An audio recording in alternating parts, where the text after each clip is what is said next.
Nilai pendidikan tauhid dalam syair cinta, Jalaluddin Rumi. Bila cinta ini berjalan di atas gunung yang tegar, maka gunung pun akan bergoyang dan menari serta berlenggang riang. Dari makna-makna literal dan apa yang dikemukakan sendiri oleh Rumi, jelas bahwa sangat sulit untuk mengambil garis definitif yang dapat meliputi semua gambaran yang tercakup dalam makna cinta. Hal ini disebabkan karena kata dan kalimat yang digunakan Rumi dalam menggambarkan cinta tidak mampu mewakili dan menyipati makna cinta itu sendiri, sebagaimana cahaya tidak mampu menyipati kecuali cahaya itu sendiri, atau rindu tidak mampu menggambarkan kerinduan kecuali rasa rindu itu sendiri. Kesulitan mendefinisikan cinta diakui sendiri oleh Rumi. Mengutip sebuah syair Rumi, peri cinta inilah yang membuka tabir hasrat pecinta. Tiada penyakit menyamai duka cinta hati. Cinta adalah sebuah penyakit karena berpisah, isyarat dan astralabium, rahasia-rahasia ilahi apakah dari jamur laut atau jamur bumi. Cintalah yang menimbang kita ke sana pada akhirnya. Akal akan sia-sia, bahkan mengelepar untuk menerangkan cinta. Bagai keledai dalam lumpur, cinta adalah sang pemeran cinta itu sendiri. Bukankah matahari yang menyatakan dirinya matahari? Perhatikanlah ia, seluruh bukti yang kamu cari, ada di sana. Kemustahilan mendefinisikan cinta, bagi Rumi, karena cinta itu sendiri adalah salah satu bagian dari rahasia-rahasia ilahi. Itu sebabnya, dalam syair di atas, pada akhirnya akal akan sia-sia, bahkan menggelepar ketika mencoba mendekati makna cinta. Cinta universal cinta bagi Rumi tidak hanya dimiliki oleh manusia, tapi juga pada alam.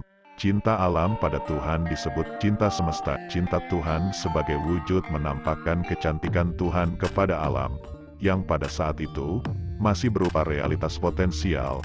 Adam, kata Rumi, engkau telah menjadi sebab ia jadikan cinta kepadamu.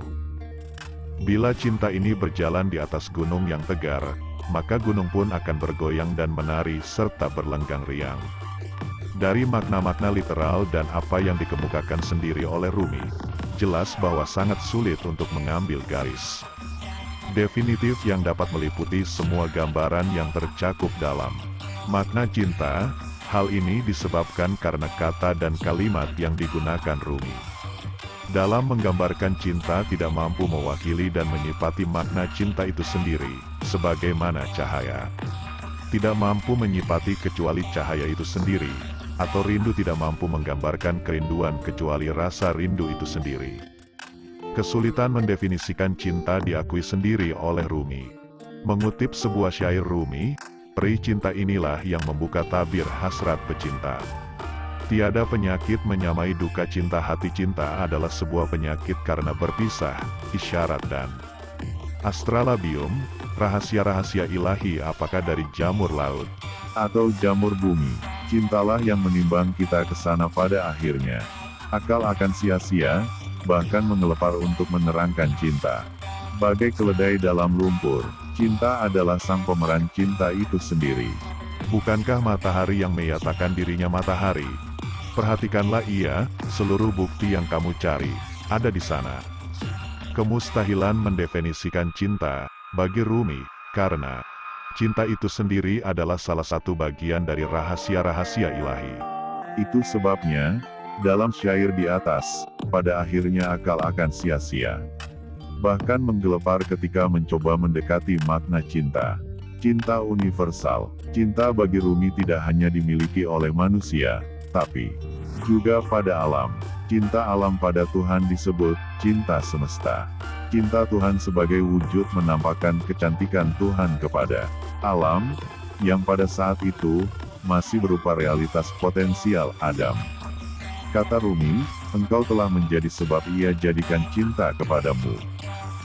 Dalam pandangan Rumi, cinta bersifat universal. Ia ada dalam semua potensi dan realitas alam, dalam wujud manusia. Hewan dan tumbuhan merupakan manifestasi cinta Tuhan. Ia menggerakkan segala potensi dan merasuk ke dalam semua realitas. Ia adalah ruh hidup dan menghidupkan.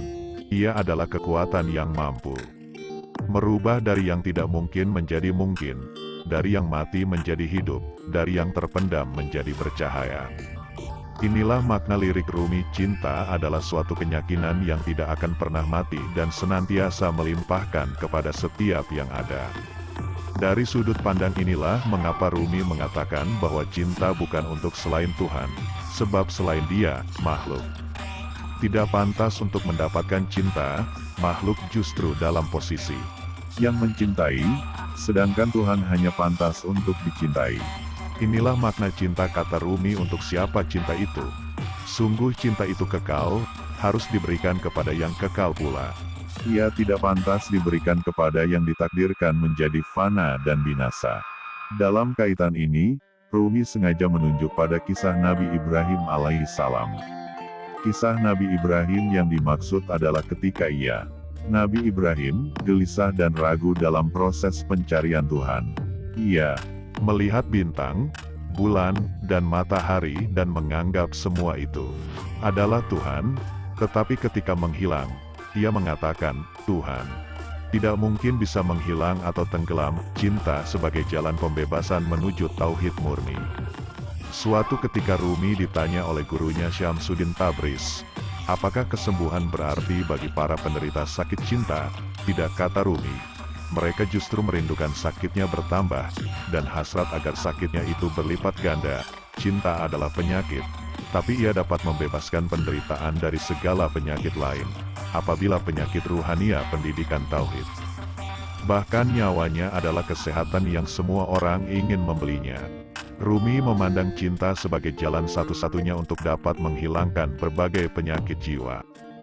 Seperti bangga dan sombong, cinta juga dapat mengobati segala kekurangan diri. Cinta seperti bara api yang siap menyala dan membakar segalanya selain yang dicinta. Tauhid adalah pedang yang jika diayunkan oleh pemiliknya akan dapat membabat semuanya selain dari Allah Subhanahu wa Ta'ala. Mencintai Allah bukanlah sekedar pengakuan formal dari seorang hamba. Ia membutuhkan kerja keras, kesungguhan, dan keikhlasan. Pernyataan cinta kepada Allah harus dimaknai sebagai sebuah proses pendakian. Rumi memandang bahwa puncak tauhid adalah marifatullah. Ahli marifat adalah jiwa agama. Dalam kehidupan marifat adalah hasil dari berlakunya asketisme. Asketisme adalah pekerjaan menabur benih. Marifat adalah pertumbuhan dan hasil penanam benih. Ahli marifat adalah perintah untuk berbuat benar, dan kebenaran itu sendiri dialah sang raja kita hari ini dan esok. Sekan adalah hamba untuk benihnya yang baik. Marifat adalah puncak tauhid.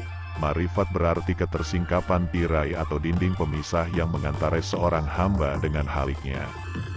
Dalam ketersingkapan tersebut segala rahasia dan pengetahuan Tuhan dapat disaksikan. Marifatlah memungkinkan terjadinya persekutuan dan perpaduan mistik.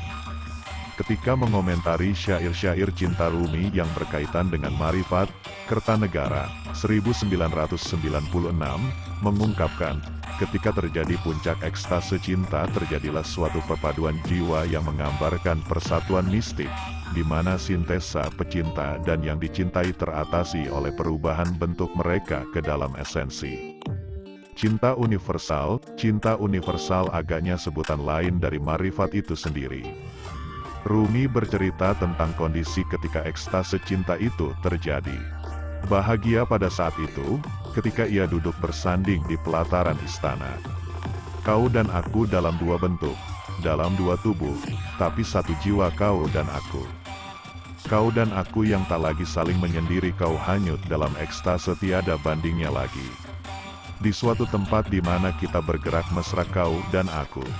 Sungguh menakjubkan bahwa kau dan aku duduk di sini, pada sudut taman yang sama, berada pada saat yang sama, berada di Irak dan Khurasan. Jua kau dan aku, disinilah keunikan Rumi dalam mengungkapkan ekspresi kesufiannya. Ketika ia sedang berada dalam puncak-puncak ekstasenya, Rumi tidak larut bersama Tuhan di alam eksistensi murni. Tapi justru ia bergegas turun ke bumi dan berbicara tentang Irak dan Khurasan, atau di sudut sebuah taman, namun tetap dalam kemanunggalan dengan Tuhan. Dari sisi ini pula dapat dijawab keraguan atau bahkan tuduhan sebagian orang yang mengatakan bahwa ajaran cinta Rumi mengarah kepada panteisme atau serba Tuhan dan karenanya jatuh ke dalam kemusyrikan. Padahal, dengan ajaran tersebut Rumi justru ingin membebaskan diri dari perilaku tersebut. Mahabbah bagi Rumi adalah jalan pembebasan dan pemerdekaan manusia dari sifat-sifat rendah menuju ke alam tauhid murni.